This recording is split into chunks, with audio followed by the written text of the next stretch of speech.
Attam jirtu kabajamtoota daawwattootaaf dhaggeeffatoota keenyaa oduun har'aaf qabnu kunoo. Muummichi ministeera Itoophiyaa Abiyyi Ahmed biyyi isaanii adda bilisummaa uummata Tigraay yookaan TPLF waliin waraansa keessatu jirtu daawwannaa sirnawaaf gara biyya tokkummaa Emireetota Arabaatti imalanii jiru. Sanbata dabree gamas kan seenan muummichi ministeera Abiyyi humna aangoo guddaa akka qaban mootii Sheekh Mohammed bin Zayed Al Nahyan simatamanii jiru. Dhaabbattoonni oduu biyyattii akka gabaasanitti sirni raayyaa kabajaa gaggeeffame simatamanii walga'iis gaggeessanii jiran. Gamtaan Afrikaa fi Yuunaayitid Isteetsi yaalii maanguddummaa kan itti fufan yoo ta'u gargaarsa dhala namaa akka seenu gochuun dhimma isa ijoo ta'ee jira. Waggootii dhufan 5 hojiirra kan ooluu fi seeftineettii misoomaa kan boqonnaa lammaffaa har'a Direedawaa keessatti ifa ta'ee jira. Kunis lammiiwwan biyyattii 800,016 itti fayyadamoo taasisaa kan jedhame yoo ta'u misooma magaalaaleefis kan gumaachuu qaba jedhameera. Magaalaa 83 keessatti hojiirra kan oolu karoorri kun $500 miliyoona fi miliyoona 50 kan ramadameef yoo ta'u irri jireessa isaa kan itti fayyadamuuf jiran immoo dubartoota ta'uu waltajjii qophaa'e irratti ibsamee jira. Magaalaa Direedawaa keessatti seeftineettii ilaalchisee waltajjii gaggeeffame irratti haasawaa kan dhageessisan waajjira misooma magaalaa fi hundee misoomaaf deetaa ministeeraa akka ta'an adde caaltuu isaanii ta'uu isaanii Addis Chokkol gabaasee jira. Jaarmiyaan gargaarsa dhala namaa kan tokkummaa mootummootaa yookaan ochaan gargaarsi raabsu dhumaa waan jiruuf jecha hojii Tigraay keessatti gaggeessu dhaabuuf kan dirqamuu malu ta'uu akeekkachiiseera. Itoophiyaa gama kaabaa keessatti walwaraansa gaggeeffamuun walakkeessa baatii muddee kaasee uummanni miliyoona hedduun kan Tigraay keessaa gargaarsa eeggatan akka hin dhaqqabneef ittisee jedhe. Dubbiimaan ochaa Jeenis Laarkee akka jedhanitti jaarmiyoonni gargaarsaa akka tokkummaa mootummootaas ta'e dhuunfaa hojii isaanii hanqisaa akka jiran yoo ta'u kunis sababaa hanqina gargaarsaa boba'aaf maallaqaan ta'uu dubbatan. Dhuma baatii borseenu jechuun guraandhalaa qabee gargaarsa raabsuu guutummaatti kadhaaban ta'uu jaarmiyoonni akeekkachiisanii turan jedhanii nyaata gabbisuu fi nyaata dabalataa akkasumas wal'aansa fayyaa kanneen hanqina nyaataan akka hamaatti miidhamaniif kennamu kan hin jirre ta'uu ibsan. Sagantaa nyaata addunyaa akka jedhetti daa'imman Tigraay keessaa kanneen umriin isaanii waggaa 5 gadi ta'e harki 13 akkasumas dubartoota ulfaaf kanneen aannan harmaa hoosisan harki walakkaan hanqina nyaataan rakkataa akka jiran yoo ta'u haala daariqa yookaan infekshinii fi du'aaf saaxiluu danda'u keessa jiru. Kuusaan boba'aa qaban amajjii 24 dhumuusaa jaarmiyoonni gargaarsaa akka sadarkaa addunyaa nutti himaniiru kan jedhan dubbi himaan ochaa lafa danda'ametti lafoo deemuun gargaarsa ishee harkatti haftee raabsaa jiru jedhan. Guyyooti dhiyeenya kanaa keessa gama balaliin gargaarsa geessuun kan itti fufe ta'us gargaarsa iddoo sanaaf barbaachisu mara xayyaaraan geessuun hin danda'amu jedhaniiru. Walwaraansi mootummaa Itoophiyaaf adda bilisummaa uummata Tigraay gidduutti ta'e gara naannolee ollaatti babal'achuun Afaariif bulchiisa naannoo Amaaraa keessatti uummanni 100,000 hedduun akka godaanan gochuun beelaa fi hanqinni nyaataa mudate akka dabalu taasiseera jedhaniiru. Laarkeen akka jedhanitti akka Tigraay keessaa otoo hin taane jaarmiyoonni gargaarsaa Afaarii fi naannoo Amaaraa seenuun gargaarsa kennamu dabaluu danda'u jechuudhaan Liisaa Shalaayin Jenevaarraa gabaastee jirti. Lammiiwwan Sudaan fonqolcha mootummaa waraanni baatii onkololeessa keessa gaggeessee fi biyyattii jeeqamsa keessa buuse mormuun baatilee fi hiriiruu itti fufuudhaan magaalaa Kaartumiif kanneen biroo keessatti dilbata kaleessaas hiriiranii jiran. Hiriirtonni 1,000tti lakkaa'amaniif irri jireessi isaanii dargaggootaaf shamarran ta'an kun daandilee magaalaa Kaartumiif kan magaalaalee biroo irratti dilbata kaleessaa hiriiraniiru. Mootummaan guutummaatti siviilotarraa ta'e hundeeffamee biyyattii gaggeessuu fi ce'umsa deemokiraasii amma danqamee jiru akka hoogganu gaafatan. Sudaan keessatti fonqolchi mootummaa gaggeeffame abdii ce'umsaa nagaan gara deemokiraasiitti ture kan danqe yoo ta'u kunis waggaa 2 dura jechuun bara 2019 mootummaa Omar al-Bashir aangoorraa eega darbee booda ture. Muummichi ministeeraa Sudaan gara jalqaba baatii kanaatti aangoo eega gadhiisanii booda immoo jeequmsi biyyattii keessaa dabalaa deeme. Awutoobisiin imaltoota fe'ee Keeniyaa kaaba bahaa naannoo daangaa Soomaaliyaa keessa deemaatu jiru balaan dho'iinsa boombii mana keessatti hojjetame isa mudateen yoo xiqqaate nama 13 ajjeesee kanneen biroo madeessuu poolisiin keeniyaa beekseera. Atoobisii barcuma 14 qabu kun wiixata har'aa gara magaalaa Mandheeraa deemaatuu jiru boombii daandii cinatti awwaalameerra ba'ee balaan kun ga'uun kan ibsame yoo ta'u miidiyaan keeniyaa namoota ijaan argan jedhan waabeeffachuun akka gabaasanitti dho'iinsa lubbuu galaafate sana booda dhukaasa dhaga'aa turree jedhaniiru. Namni shakkame tokko to'annaa jala oolee gaaffiin dhiyaataa fi akka jiru qondaalli poolisii kutaa sanaa Bunee'ii Roono dubbatan jechuudhaan gareen miidiyaa The Nation jedhamu ibsee jira. Balaa kanaaf battalumatti itti gaafatama akka fudhateen jiru. Pireezidaantiin Burkiinaa Faasoo waraana biyyattii aangoorraa eega darbanii torban tokko booda gamtaan Afrikaa miseensummaa biyyattii rarraasee jira. Kutaan dhimmootii siyaasaa nagaaf nageenyaa kan gamtaa Afrikaa tiwiitarii irratti har'a akka labseetti hanga Burkiinaa Faasoo keessatti ajaji heeraa deebi'ee hojiirra oolutti hojii gamtaa Afrikaa kamiyyuu keessaa biyyattii rarraafamtee jirti. Jilli Ekowaas magaalaa galma mootummaa biyyattii Ogaaduguutti imaluun hoogganaa humnootii waraanaa aangoo qabatan waliin dubbachuuf yeroo jedhanitti murtiin gamtaa Afrikaa kun immoo dhaga'ame. Kunis Ekowaas Burkiinaa Faasoon sochii isheen qabdu ega ugguree guyyaa 3 booda ta'uusaati. Marii har'a gaggeeffamuuf jiru kanarratti jilli addaa kan tokkummaa mootummootaa argamuuf ka jiran ta'uun ibsameera. Kun sagalee Ameerikaa sagantaa afaan Oromooti. Golli nagaa eegumsaa kan tokkummaa mootummootaa rakkoo daangaa Raashaa fi Yuukireen gidduu kan ilaaleen har'a mari'achuuf jira. Raashaan loltoota ishee 100 caalaa kutaa sana keessa qubachiisuu fi Yuukireen tasgabbii dhabsiisuuf tarkaanfii fudhatamee jechuun Yuunaayitid Isteetsi ibsuuf deemti. Tokkummaa mootummootaatti ambaasaaddarri Ameerikaa Linda Thomas Greenfield televiziyoona ABC jedhamuuf dilbata kaleessaa akka ibsanitti Raashaan maaliif waraana ishee daangaa irratti akka bobbaafte akka ibsituuf kaawunsiliin kun gaafata. Raashaan ilaalcha qabdu akka ibsituu isa jedhu irratti sagaleen keenya tokko jedhan. Raashaan immoo karaa itti aanaa ambaasaaddarri ishee kan tokkummaa mootummootaan tarkaanfii Yuunaayitid Isteetsi fudhataa jirtu fudhatama dhabsiistee jirti.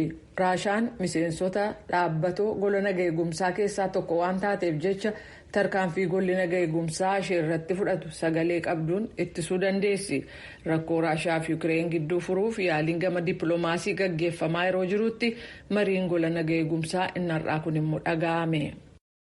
Afgaanistaan keessatti hagayya 15 Taalibaan aangoo ega qabatee kaasee miseensota mootummaa biyyattii ka duraanii humnootii nageenyaa kan turanii fi kanneen humnootii addunyaa waliin hojjetaa turan namoonni 100 caalaan ajjeefamuu isaaniif himata qabatamaa jira jechuudhaan barreessaa dureen tokkummaa mootummootaa Antooniyoo Guterres ibsanii jiru.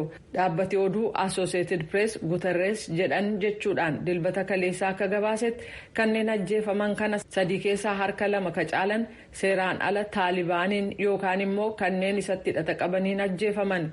Kun immoo Taalibaan kanneen mootummaa duraanii fi humnootii alaa Ameerikaan hoogganaman waliin hojjetaa turaniif waliigalaan dhiifama godheeraa ega jedhee booda ajjeefaman jedheera. Hordoftoota keenya amma immoo gara gabaasaalee keenya afaniitti ceenaa marii biyyoolessaa Itoophiyaatti taasifamuudhaaf jedhamu manni maree bakka bu'oota uummataa labsiidhaan raggaasisuun isaa hin yaadatama. Marii biyyoolessaa Itoophiyaa kun dhimmoota maalii irratti yoo xiyyeeffate gaariidha waan jedhuufi qaamolee akkamiitummoo irratti hirmaachuu qaba waan jedhu gabaasaan keenya Mitukkuu Fiqaaduu hoogganaa paartii siyaasaa duraanii fi amma immoo gameessa siyaasaa obbo Leencoo Lataa akkasumas immoo dhuunfaadhaan miseensa mana maree bakka bu'oota Itoophiyaa kan ta'an obbo Kaamil Shamsuu fi hoogganaa paartii tumsa dimookiraasummaa Tigraay Dr. Aragaawii Barehee wajjiniin marii taasiseera. Gara marii kanaatti sin dabarsa. Rakkoo siyaas-dinagdee Itoophiyaa keessa yeroo dheeraaf turee fi ammas itti jiruuf yeroo garaagaraatti dhaabbileen idil-addunyaa dhaabbileen siyaasaa biyya keessaa fi hayyoonni mariin furmaata akka ta'uuf irra deddeebiin kaasaa turuun isaanii ni yaadatama. Obbo Leencoo Lataa turtii sagalee Ameerikaa waliin taasisanii mariin biyyaalessaa kan taasifamu sirna dimookiraasii gadhaabuuf haala mijeessuufi jechuun ibsu. Mariin biyyoolessaa ka godhamuu fi sirna dimookiraasii gadhaabuuf haala aanjessuufi. Biyya kana keessatti immoo waan bu'uura ta'an irratti walta'iinsi hin jiru. Keessattuu dimookiraasiin maal fakkaata kan jedhamu irratti waltaanee hin jiru. Dimookiraasii biyya tokko keessatti jiraachisuudhaaf biyyicha irratti walta'uu qabdu. Biyyi Itoophiyaa biyya akkamiitii irratti waltaanee hin qabnu. Kanatti aansee egaa waan xixiqqaa waan akka alaabaa fa'aa waan akka afaan kamiin eessatti hojjetaman. Waan mirgi hambummaa mirgi citizenship rights jara kanarratti waliin taane kana saaqamee dirreetti wal gabbaafnee tarii waan irratti wal taanu yoo argame sana booddee heera biyyaa tumannee walii wajjin bullaa jechuudha. Dhaaba Dimookiraasii Tigraayitti dura taa'aa kan ta'an Dr. Aragaawii Barhee Gamasaaniin mariin biyyaalessaa Itoophiyaatti amma gaggeeffamuuf jiru gaaffii yeroo dheeraaf gaafatamaa ture ta'us rakkoo biyya kanaan ni fura jennees amanna. Koomishiniin maricha gaggeessu ammayyuu deemsarra jiraatullee ajandaawwan marii osoo ta'an kan jedhan ሀለት ያኑን ይብሱ በእኛ በኩል በቅድሚያ ሀገራችን ያጣችው የህዝብ የሚቆጣጠረው ስርዓተ መንግስት መመስረት ነው። ከራ ኬኛን ዱርሰረቲ ብይ ኬኛ ከነብዴ ስርነ ሞቱማ ኡመኒ ተዋቱላ ሀንጋማቲ akkuma beekamu namoonni dhuunfaan yookaan gareen gara aangootti dhufuutu ture. Hanga ammaattis sirni mootummaa uummanni to'atu hin turre. Kanaafis immoo uummata ijaarame barbaachisa. Marii sirna akkasii jijjiiru jalqaba irratti otoo taasifame waan guddaadha jennee yaanna. Gaaffiiwwan baay'eetu jiru. Tokkoffaa dhimma caaseffama federaalaa, lammaffaa waa'ee alaabaa, sadaffaa dhimma mirgoonni namummaa fi diimokiraasii kabajamuu sirni akkasii akka jiraatuuf irratti mari'atame waliigalteerra akka ga'amu barbaanna. መግባባት እንዲደረስባቸው መሰረታዊ ናቸው ብለን እናምናለን። Mariin biyyaalessaa Itoophiyaa keessatti taasifamuuf jiru akka biyyaatti rakkoo siyaas-dinagdee Itoophiyaaf faayidaa akkamii qabaa gaaffii jedhuuf yaada isaanii sagalee Ameerikaaf kan kennan namni biraan miseensa mana maree bakka bu'oota uummataa Itoophiyaa kan ta'anii fi barsiisaa amantaa Islaamaa kan ta'an Ustaaz Kaamil Shamsuu akkas jechuun dubbatu. Tokkoffaa nageenya waaraa ta'e biyya kanatti buusuudha. Lammaffaa immoo sirna mootummaa tasgabbaa'aa ta'e kan biyya kana uummata tajaajilu gadhaabuudha. Inni sadaffaan immoo dinagdee hunda hirmaachisaa ta'e tokko uumuudha.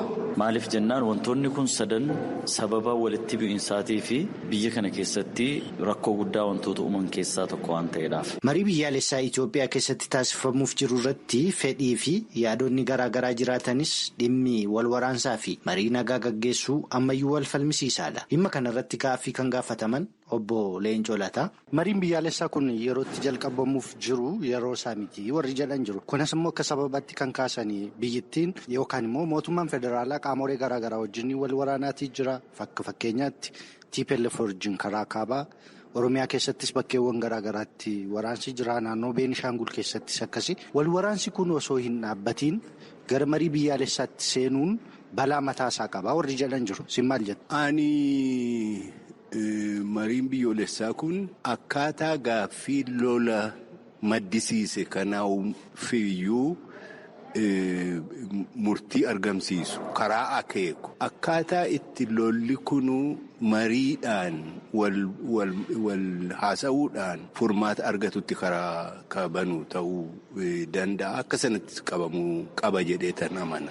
Isa kamtu dursuu qaba? Marii moo waraana dhaabutu dursuu qaba? Osoo danda'ame waraana dhaabutu dursa.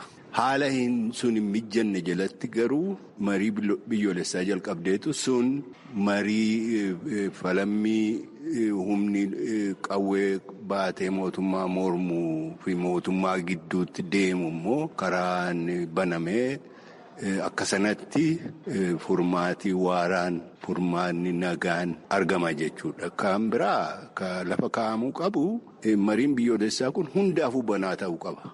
Garuu namni dirqamee dhufuu hin qabu.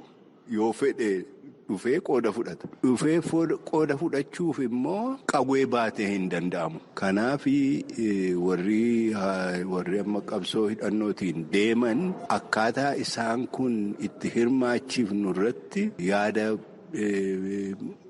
haaraa, yaada murteessaa maddisiisuun barbaachisaadha. Dooktar Aragaawii Barhee gama isaaniin marii biyyaalessaa